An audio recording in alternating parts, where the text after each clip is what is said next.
الحمدللہ رب العالمین والصلاة والسلام علی اشرف الانبیاء والمرسلین۔ تمام قسم کی حمد و ثنا اسی رب کائنات کے لیے جس نے اولاد آدم کو زمین میں خلیفہ بنایا اور ساری مخلوقات پر فضیلت اور برتری عطا فرمائی۔ پاک ہے وہ ذات جس نے ہماری رشد و ہدایت کے لیے نبیوں اور رسولوں کو بھیجا، کتابیں اتاری اور بے شمار درود و سلام اور اللہ کی رحمت اور سلامتی ہو محمد مصطفیٰ صلی اللہ علیہ وسلم پر، جن کے ذریعے ہمیں توحید و ایمان کی دولت نصیب ہوئی۔ معزز سامعات، السلام علیکم ورحمۃ اللہ وبرکاتہ۔ آج میری تقریر کا عنوان ہے صلہ رحمی کے فضائل و فوائد کی دوسری اور آخری قسط۔ صلہ رحمی کا ایک مفہوم عام لوگوں کے ذہنوں میں یہ ہے کہ اگر رشتہ دار صلہ رحمی کرے تو ان سے صلہ رحمی کی جائے، اگر وہ اچھا برتاؤ کرے تو ان سے اچھا برتاؤ کیا جائے، اگر وہ احسان کرے تو ان کے ساتھ احسان کیا جائے، اگر وہ ملنے آئے تو ان سے ملنے کے لیے جایا جائے، اور اگر وہ کچھ دے تو انہیں دیا جائے۔ حالانکہ یہ مفہوم بالکل غلط ہے، کیونکہ یہ تو ایک طرح کا بدلہ ہے کہ اگر وہ حسن سلوک کرے تو ان سے حسن سلوک کیا جائے، اور اگر وہ نہ کرے تو ان سے نہ کیا جائے۔ صلہ رحمی کا یہ مفہوم درست بالکل نہیں ہے۔ درست مفہوم یہ ہے کہ اگر وہ خطا رحمی کرے تو ان سے صلہ رحمی کی جائے، اگر وہ بد سلوکی کرے تو ان سے اچھا سلوک کیا جائے، اور اگر وہ نہ دے تب بھی انہیں دیا جائے۔ الغرض یہ کہ رشتہ دار صلہ رحمی کریں یا نہ کریں، دونوں صورتوں میں اپنی طاقت کے مطابق انسان اپنے رشتہ داروں سے صلہ رحمی کرتا رہے۔ حضرت عبداللہ بن عمر بن عاص رضی اللہ تعالی عنہ کا بیان ہے کہ اللہ کے رسول صلی اللہ علیہ وسلم نے ارشاد فرمایا، صلہ رحمی کرنے والا وہ نہیں جو بدلے میں صلہ رحمی کرے، بلکہ صلہ رحمی کرنے والا وہ ہے کہ جس سے قطع رحمی کی جائے تو پھر بھی وہ صلہ رحمی کرتے رہے۔ بدلے میں صلہ رحمی سے مراد یہ ہے کہ مثلا رشتہ دار اس سے ملتا ہے تو یہ بھی اس سے ملتا ہے، اور اگر وہ نہیں ملتا تو یہ بھی اسے نہیں ملتا، جبکہ ہونا یہ چاہیے کہ اگر وہ نہ ملے تو بھی اسے میل ملاپ رکھے، تب جا کر یہ صلہ رحمی کا معاملہ کہلائے گا۔ اور حضرت ابو ہریرہ رضی اللہ تعالیٰ عنہ بیان کرتے ہیں کہ ایک شخص نے کہا، اے اللہ کے رسول صلی اللہ علیہ وسلم، میرے کچھ رشتہ دار ایسے ہیں جن سے میں صلہ رحمی کرتا ہوں اور وہ مجھ سے قطع رحمی کرتے ہیں، میں ان سے حسن سلوک کرتا ہوں اور وہ مجھ سے بد سلوکی کرتے ہیں، میں ان سے حوصلے سے پیش آتا ہوں اور وہ میرے ساتھ جاہلوں کا سا برتاؤ کرتے ہیں۔ آپ صلی اللہ علیہ وسلم نے ارشاد فرمایا، اگر تو ایسا ہی ہے جیسا کہ تو نے کہا، گویا تو ان کے منہ میں گرم راکھ ڈالتا ہے، اور جب تک تو اسی طرح کرتا رہے گا تیرے ساتھ اللہ رب العالمین کی طرف سے ہمیشہ ایک پشت پناہی کرنے والا رہے گا۔ اور حضرت ابو ذر رضی اللہ تعالی عنہ کہتے ہیں کہ مجھ پر میرے خلیل حضرت محمد مصطفیٰ صلی اللہ علیہ وسلم نے خیر کی چند خصلتوں کی وصیت فرمائی۔ آپ صلی اللہ علیہ وسلم نے فرمایا کہ میں اس شخص کی طرح نہ دیکھوں جو دنیاوی اعتبار سے مجھ سے بڑا ہو، اور اس شخص کی طرف دیکھوں جو دنیاوی اعتبار سے مجھ سے چھوٹا ہو۔ اور آپ صلی اللہ علیہ وسلم نے مجھے وصیت فرمائی کہ میں مسکینوں سے محبت کروں اور ان سے قریب رہوں۔ اسی طرح آپ صلی اللہ علیہ وسلم نے مجھے تاکیدی حکم دیا کہ میں صلہ رحمی کرتا رہوں، چاہے میرے رشتہ دار مجھ سے منہ کیوں نہ موڑ لے۔ اور آپ صلی اللہ علیہ وسلم نے مجھے وصیت فرمائی کہ میں اللہ رب العالمین کے دین کے معاملے میں کسی ملامت کرنے والے کی ملامت کا خوف نہ کھاؤں، اور یہ کہ میں حق بات کہہ دوں چاہے وہ کڑوی کیوں نہ ہو۔ اسی طرح یہ وصیت بھی کی کہ لا حول ولا قوت الا باللہ زیادہ سے زیادہ پڑھو، کیونکہ یہ جنت کے خزانوں میں سے ایک خزانہ ہے۔ جبکہ حضرت عقبہ بن عامر رضی اللہ تعالی عنہ بیان کرتے ہیں کہ میری رسول اللہ صلی اللہ علیہ وسلم سے ملاقات ہوئی، میں نے آپ کا ہاتھ پکڑ کر کہا، اے اللہ کے رسول صلی اللہ علیہ وسلم، مجھے فضیلت والے اعمال کے متعلق بتائیے۔ تو آپ صلی اللہ علیہ وسلم نے ارشاد فرمایا، اے عقبہ، اس سے صلہ رحمی کرو جو تم سے قطع رحمی کرے، اور اس کو دو جو تمہیں محروم رکھے، اور اس سے اعراض کر لو جو تم پر ظلم کرے۔ ایک روایت میں ہے کہ اس سے درگزر کر دو جو تم پر ظلم کرے۔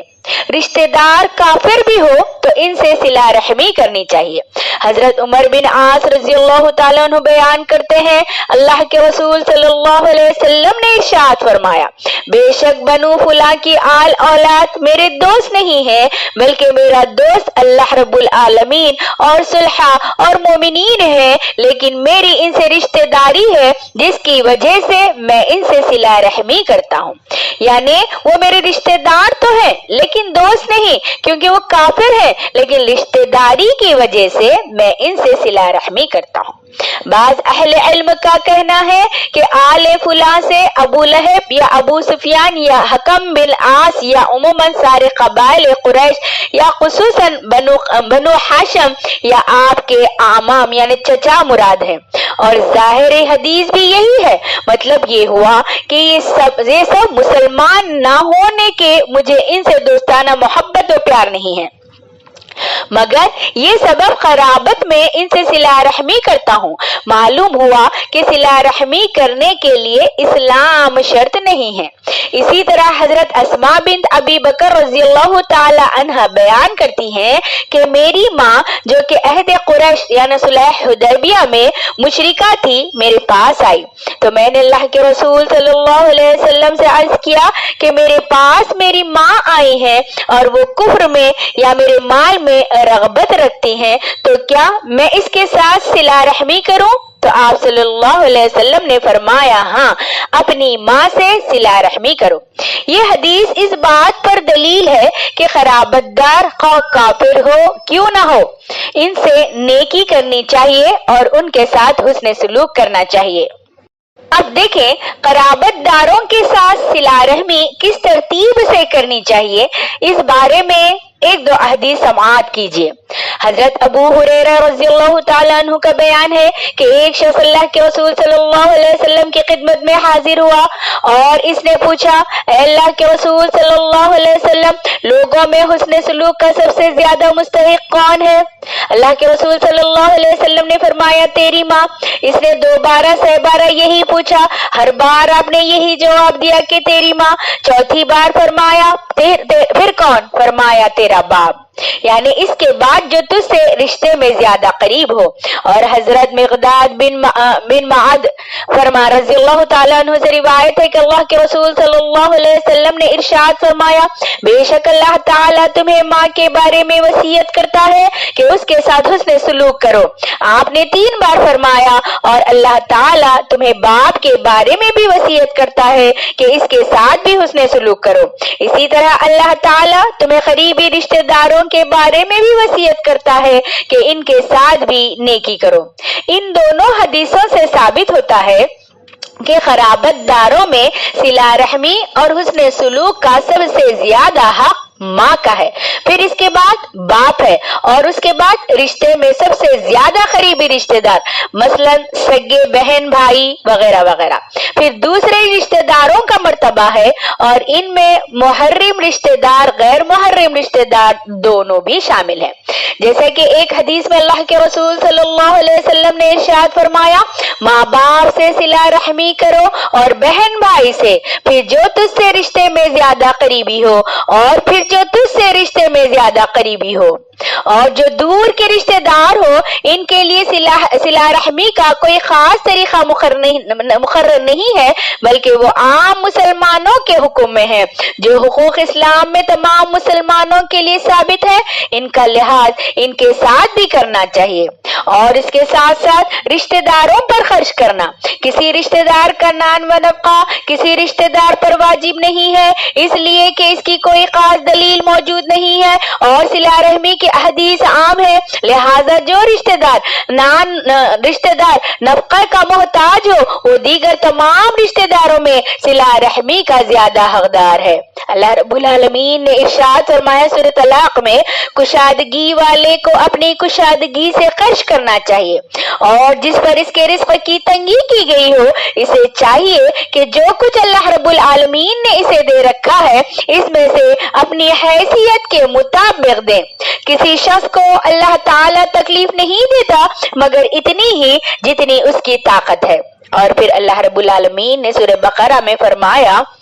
خوشحال اپنے اندازے اور تنگدست اپنی طاقت کے مطابق خرچ کرے۔ خرچ کرنے میں بھی دیکھیں، حضرت جابر بن سمرہ رضی اللہ تعالی عنہ سے روایت ہے، اللہ کے رسول صلی اللہ علیہ وسلم نے ارشاد فرمایا، تم میں سے کسی کو جب اللہ تعالی مال عطا کرے تو وہ پہلے اپنی جان پر اور اپنے گھر والوں پر خرچ کرے۔ گھر والوں میں بیوی بچے شامل ہیں۔ اور حضرت ابن مسعود رضی اللہ تعالی عنہ سے روایت ہے، اللہ کے رسول صلی اللہ علیہ وسلم نے ارشاد فرمایا، نفقہ اولاد سے شروع کر پھر اپنے ماں باپ پر اور اپنے بہن بھائی پر خرچ کر، اور پھر جو زیادہ قریبی رشتہ دار ہو ان پر خرچ کرو۔ اس حدیث میں اولاد کو ماں باپ، بہن بھائی اور باقی رشتہ داروں پر مقدم رکھا گیا ہے، جبکہ حضرت مقدام بن معد رضی اللہ تعالیٰ عنہ بیان کرتے ہیں کہ اللہ کے رسول صلی اللہ علیہ وسلم نے ارشاد فرمایا، جو تم اپنے آپ کو کھلاتے ہو وہ تمہارے لیے صدقہ ہے، اور جو تم اپنی اولاد کو کھلاتے ہو وہ تمہارے لیے صدقہ ہے، اور جو تم اپنی بیوی کو کھلاتے ہو وہ تمہارے لیے صدقہ ہے، اور جو تم اپنے خادم کو کھلاتے ہو وہ تمہارے لیے صدقہ ہے۔ اس حدیث میں نفقات کے اجر کو بیان کرنے کے ساتھ ساتھ ترتیب نفقات بھی بیان کر دی گئی ہے، اور اس میں خصوصی طور پر گھر والوں کا ذکر کیا گیا ہے۔ رشتہ داروں کو دینے سے دگنا اجر ملتا ہے۔ حضرت سلمان بن عامر رضی اللہ تعالیٰ عنہ بیان کرتے ہیں کہ اللہ کے رسول صلی اللہ علیہ وسلم نے ارشاد فرمایا، مسکین پر صدقہ کرنا صدقہ ہی ہے، جو کہ رشتہ دار پر خرچ کرنا صدقہ بھی ہے اور صلہ رحمی بھی۔ اور حضرت ام کلثوم بن عقبہ رضی اللہ تعالی عنہا سے روایت ہے کہ اللہ کے رسول صلی اللہ علیہ وسلم نے ارشاد فرمایا، جو صدقہ کسی ایسے رشتہ دار کو دیا جائے جس نے باطن میں دشمنی چھپا رکھی ہو وہ اجر میں سب صدقات سے افضل ہوتا ہے۔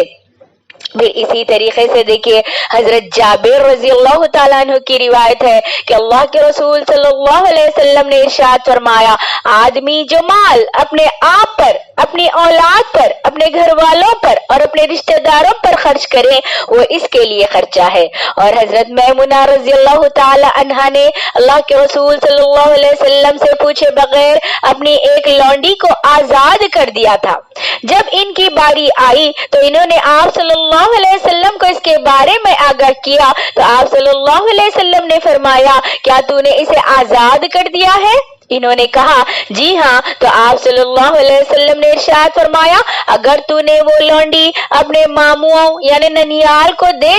ہوتی تو وہ تجھے اور زیادہ اجر کا مستحق، اللہ تعالیٰ تجھے اور زیادہ اجر عطا فرماتا۔ یہ اس لیے کہ اہل قرابت پر صدقہ کرنے سے دو نیکیوں کا اجر ملتا ہے، ایک صدقہ کرنے کا اور دوسرا صلہ رحمی کرنے کا۔ صلہ رحمی کے ان عظیم فوائد کے پیش نظر ہمیں اس بات کی پوری کوشش کرنی چاہیے کہ اقربا سے ہمارے تعلقات ہمیشہ خوشگوار رہے اور ایک دوسرے سے ہم لوگ اچھا سلوک کرتے رہے۔ پھر اسی طریقے سے ہم آگے بڑھتے ہیں اور دیکھتے ہیں حضرت عمران بن حسین رضی اللہ تعالی عنہ سے روایت ہے کہ اللہ کے رسول صلی اللہ علیہ وسلم نے ارشاد فرمایا، اوپر والا یعنی خرچ کرنے والا ہاتھ نیچے والے یعنی مانگنے والے ہاتھ سے بہتر ہے، اور تم خرچہ اس سے شروع کرو جو تمہارے زیر پرورش ہو، تمہارے ماں باپ، تمہارے بہن بھائی اور پھر زیادہ قریبی رشتہ دار۔